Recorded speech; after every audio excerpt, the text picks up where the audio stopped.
Welcome once again to Breakfast Central. Now, let's go to the newspapers and share with you what the big stories are making headlines across Nigeria today. We're going to be starting on the Business Day newspapers and see what we can find over here. It says here, Cardoso proposes CBN reset as Naira plunges to 1,000 Naira to the dollar. To pull back from aggressive development finance to ensure transparency, compliance, and collaboration, says zero tolerance for breach of CBN Act key. We can also find here Tijani's bold moves face old threats. Pension defaulters deprive workers of additional benefits as PENCOM approves enhancement scheme. What else can we find on the This Day newspaper this morning? I think we can see a picture of the Abia State Governor Alex Oti and a few others at the 74th anniversary of the People's Republic of China held in Lagos yesterday. Manufacturers grapple with 272 billion naira unsold goods as inflation bites. And Norway's Equinor to sell 20% stake in Nigerian deep oil water block. These are big stories on the Business Day newspapers. And of course, the new CBN governor, who of course went through Senate screening yesterday, is probably the biggest conversation in Nigeria's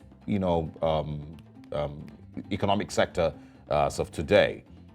What must he set in motion in order to save the Nigerian economy? He was entering, CBN governor, being sworn in as CBN governor on the same day that the Naira was hitting 1,000 Naira to the dollar. Nobody would have ever predicted that at some point the Naira will be 1,000 to the dollar. There's a time it was 140. Someone said we tried so hard, and finally we made it. Yes, we got there.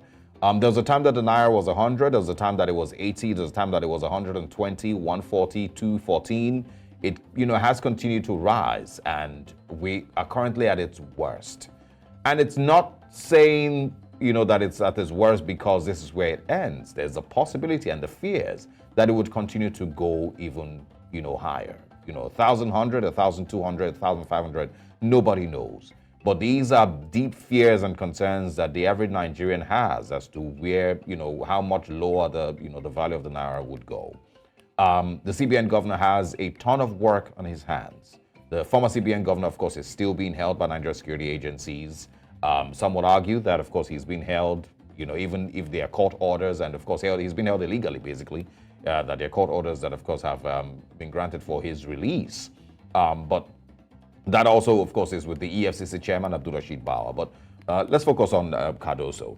The task ahead of him is a gigantic task.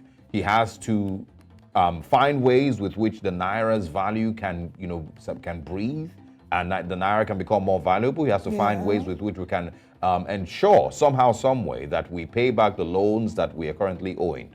Trillions and trillions of Naira in debt is where Nigeria currently is. Are we going to continue borrowing? Are we going to keep hearing of ways and means? Are we going to keep hearing of Forex round tripping? Are we going to keep hearing of these things that have led to the complete decline in the value of the Naira? These things will not happen, by magically, basically. It is also, like I said yesterday, it is not by a change of personnel that things become different, in particular. It is political will. It is also being able to engineer the things that are necessary to give the Naira more value and to stabilize the Nigerian economy. How can we produce more crude? How can we become a more productive country? How can we improve on our other streams of income as a country? Agriculture, tourism, infrastructure, healthcare, many other ways that Nigeria can make money. How can we improve on those aspects? It's not just the CBN governor's responsibility. But yes, Godwin Emefiele would be accused of also failing and breaking many of the laws that were been set aside by the CBN Act and by the Nigerian Constitution with regards Nigeria's financial policies. He is accused of breaking a lot of these things. And so, yes, maybe Cardoso can check some of that. But if we expect magic to happen with regards to the value of the Naira, it will not happen. It will also not happen because there's a new CBN governor and new, deputy CBN governor. So we wish him, the very best. And I hope that, Nigerians can see a change as quickly as possible. Remember that petrol price is also, threatening the lives of the average Nigerian. with the way it has continued to increase. There's threats that it might get as high as 900 naira per liter. How does the average Nigerian, survive in a situation like that? Subsidy, of course, is allegedly back, and the Nigerian government, of course, is back paying subsidy of hundreds of billions of naira. How does the Nigerian economy move forward if we continue to, of course, shell money, away like that? There's too many questions that need to be answered. Will the current administration be able to answer it? Time will tell. Well, like a famous poet, Omar did say, if you ask me, now who I go ask. Moving away from the Business Day newspaper, let's head over to our next paper, which is the Daily Trust. On the front page, Zamfara Varsity abduction. Survivors narrate ordeal. That's, of course, the story. Survivor narrates ordeals in hands of bandits. My son, grandfather, over 50 others abducted, according to eyewitness. Varsity not fenced, poorly policed. Attack the third on institution. This is very unfair, very unfortunate that this is the third time Zamfara University will be experiencing this abduction. So the question is, when the first one happened, when the other one happened, what exactly was being done? Were there no security infrastructures that were set up to protect those who were abducted? If they're saying that this is the third time that the institution is experiencing the attacks. Leah Sharibu dumps first husband, remarries another ISWAP commander. Okay. Oh. I think Leah Sharibu is one of the saddest stories that I remember from the Bring Back Our Girls campaign. It was very sad because if you're yet to remember, I'm going to refresh your memory. Whilst negotiations happened and a number of the girls were returned, she was not returned because she refused to denounce her faith as a Christian. That's according to what the stories said. But now she's been held hostage. She was married. I think she even had kids, or a kid or so at some point. And now news has it that she's dumped her first husband and remarries another ISWAP commander.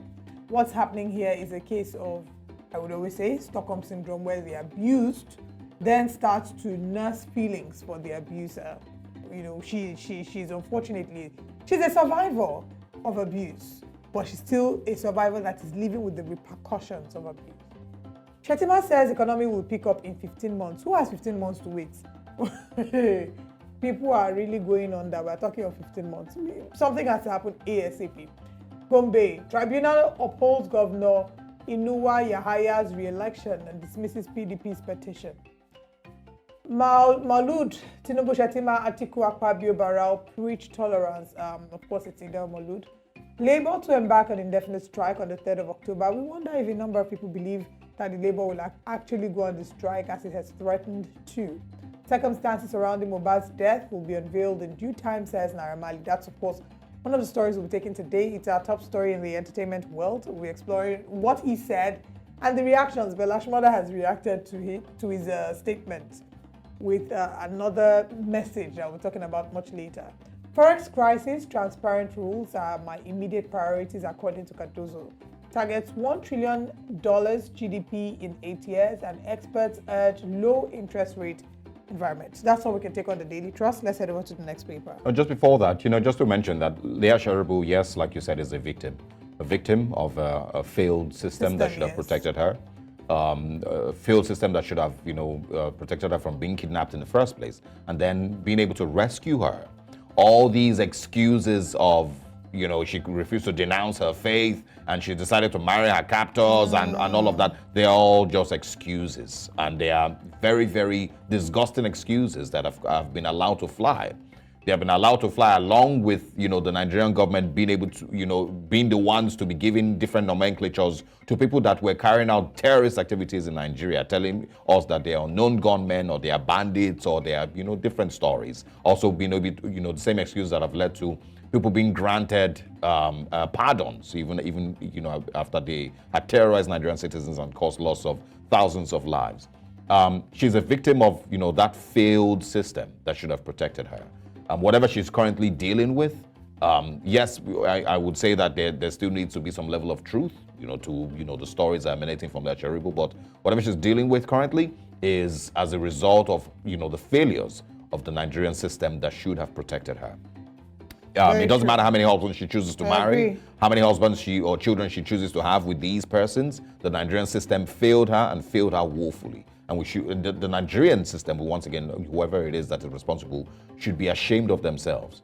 That these are the kind of stories that we're having in the news, including the media, for being able instead of ensuring that this person was protected, we are bringing out news stories of, keeping up with Leah Sharibu every other month. It's a shame. Yeah. Shashima says the economy will pick up in 15 months. Like I said before, it's not going to be rocket science, but we need something should be aware to give us some form of relief, a sense of hope. Not necessarily relief, but hope. Do Nigerians trust any of these things? I very much doubt. Do Nigerians trust that the government has currently set in motion the things that will see the economy pick up in the next 15 months? I completely doubt.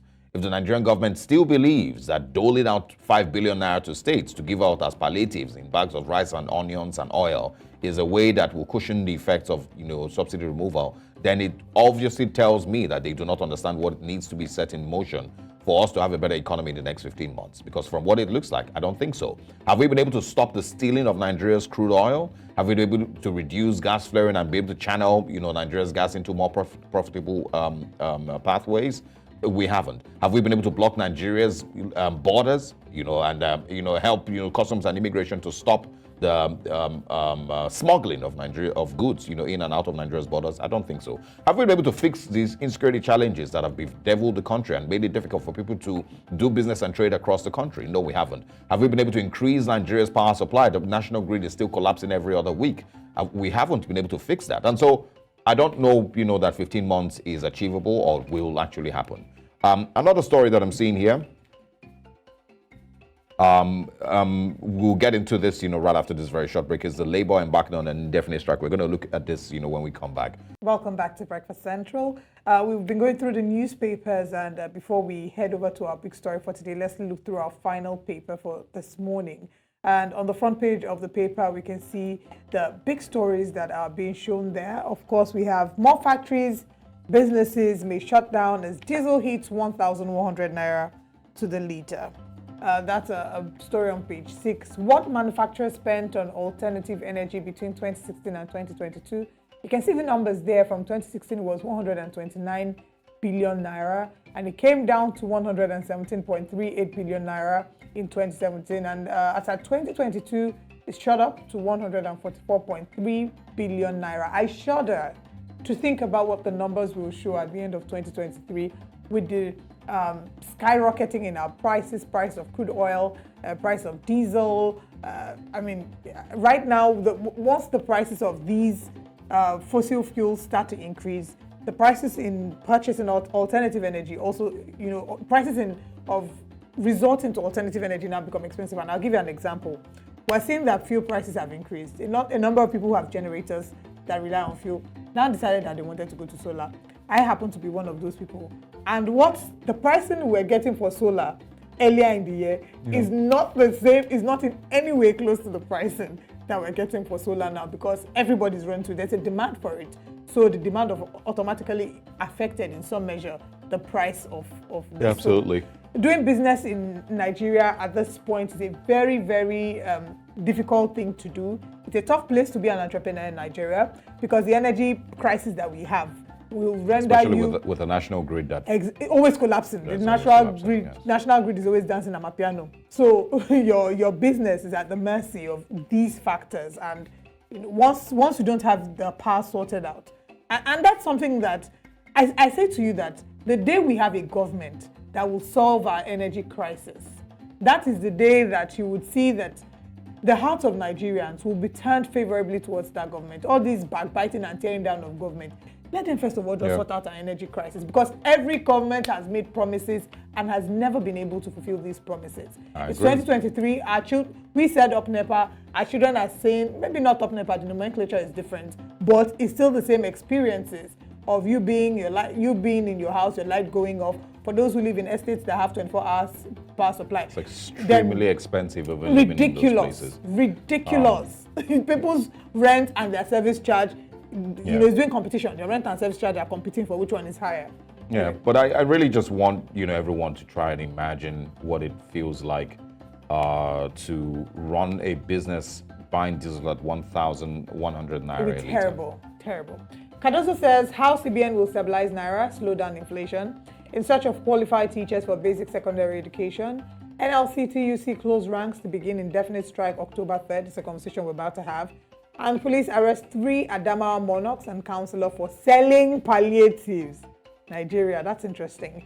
Renewed insecurity and killings threaten gubernatorial poll in Imo. And final story, IPOP flays history book labeling Ndibu as invaders and troublemakers. And that's all that we can take this morning on the front pages of the newspaper.